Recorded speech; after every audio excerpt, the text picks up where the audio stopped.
Being the popular streamer that I am, with up to 3 viewers at any one time, I'm often asked, Dabs, what is your favorite opening?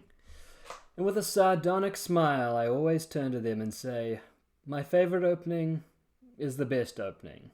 And of course, they always ask, what's the best opening? And I always tell them, the best opening is the one that wins the fastest. This is the 4-move checkmate.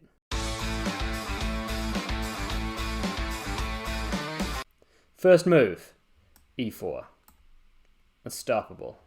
Best move in the whole game. Next move? Yeah, it's c4. You've heard about it. On the street, people are always chatting about it. e4, e4, c4, c4. The queen to h5.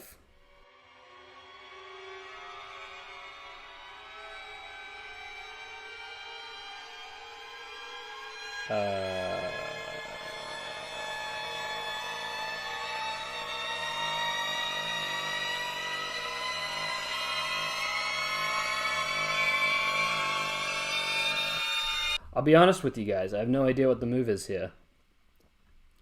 That screws up the whole plan. Okay, new plan. Resign.